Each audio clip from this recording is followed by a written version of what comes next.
I don't like how society and men push this all men cheat narrative. This army veteran waited 94 years to walk his daughter down the aisle.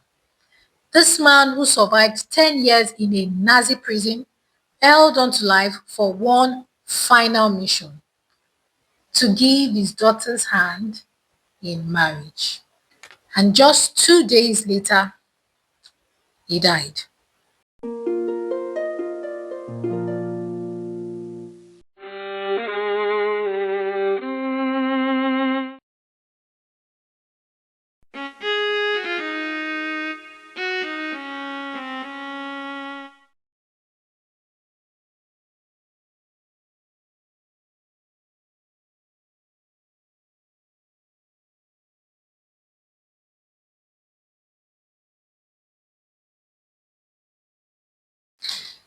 That is a man who understood commitment, a man who believes in the sanctity of marriage. Marriage was a contract for life.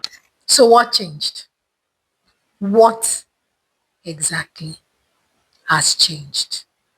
I got married at 30, had a baby at 32, and divorced by 34. I just gagged y'all. I know. Let's let that breathe for us. People walk away from marriage over the slightest inconvenience. We've all seen how brutal the dating world has become. You see people being torn apart for the smallest thing. I just want a man with a higher vocabulary, which you don't have. First, you're short, and I'm a tall girl. I like 6 foot and up. Another woman is mocked for having dry knees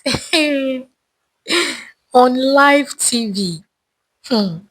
And why did you end up popping your balloon? I don't know. It's the knee, the right knee. It got something going on. I don't know what it is. I got eczema. And I use coconut oil. Yeah, zoom in on that. Someone who is 6 feet is called too short because the trend says 6'2" or nothing. Yes, some ladies will not date you except if you are 6'2". I don't know what the extra 2 inches does or whatever, but if you are not above 6 feet, if you are 5'9", if you are 5'11", my brother, you have no chance. So why did you end up popping your balloon? His height, unfortunately. Okay. That's all. He's very handsome. Just the height. Okay. And how tall are you, if we may ask? I'm 5'9". Okay. How tall are you? I'm 5'9". Okay. That makes sense. So I have to ask, what is really going on? Because right now, yes, right now, there's a dangerous mindset quietly spreading like wildfire in our society today.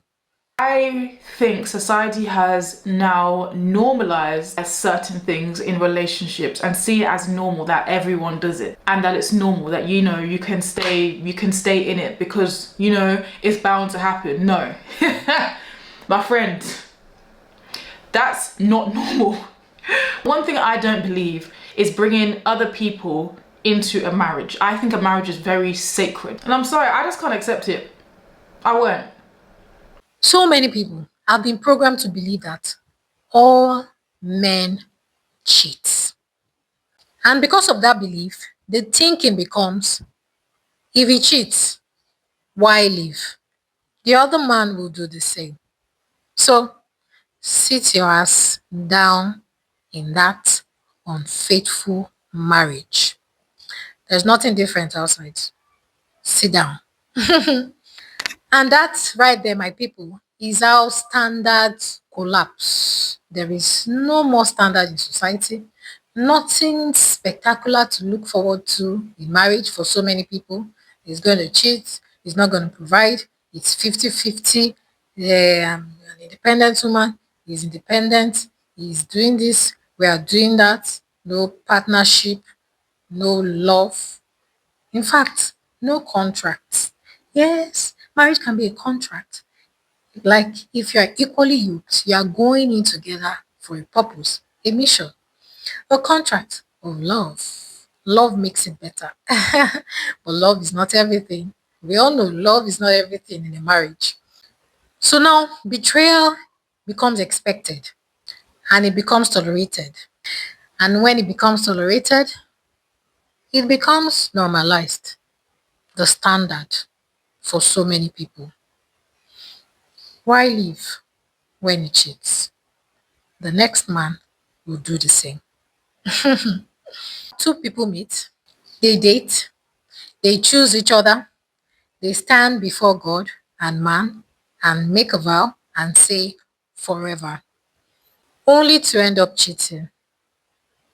So today I want us to talk about something very painful but real. It's real as the air we breathe. The stories of how some women discovered or found out how or when and with whom their husbands were cheating with. When you see all the messages your husband sent to another woman and you can't stop replaying every word over and over again in your head. The screen just came on and I started seeing messages. And I was like, wait, hold up. What's going on here? Yeah. And it was because one of the person was someone that he shouldn't even be in contact with in the first place. A man who used to be present is now constantly glued to his phone, in and outside the home or house. Because I don't think it's a home anymore. It's just a house being occupied by tenants who signed the certificate. We had a phone plan together, so I could see all the calls, all the texts, like not the actual text messages, but I could see the phone numbers and things like that. So I saw where he got some type of message from Marriott.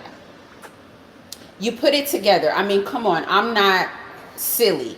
You're at a hotel and you take a picture of a woman, and there's slow songs playing. The man becomes emotionally distant and defensive. Then the unthinkable, in this woman's case, a call from the doctor. Yes, a call from the doctor. You can only imagine what someone would be expecting from the doctor. My OB calls back. If you're a woman, you already know that's not a good thing. I go ahead and I'm like, hey, is everything okay? Like, did something else come up in my scans that you guys didn't see? And the nurse pauses and she says, hey, Miss Sampe, we're going to need you to come back in. And I said, well, what's going on? Well, you tested positive for this, and this. We need you to come in and get treated. I had not been with anyone else other than my ex-husband since 2013. We were in 2020. And my OB was calling to let me know that I tested positive for trichomonas, chlamydia, and gonorrhea. Hey, wonders are many on earth, but the greatest of all is man or woman. It's heartbreaking. So again, I ask, what happened to commitment? Ladies and gentlemen, can you answer that question for me? I remain your favorite internet auntie, King. I love you, but God loves you more. Don't forget to get your jar of freshly made, unrefined shea butter all the way from Nigeria. Bye.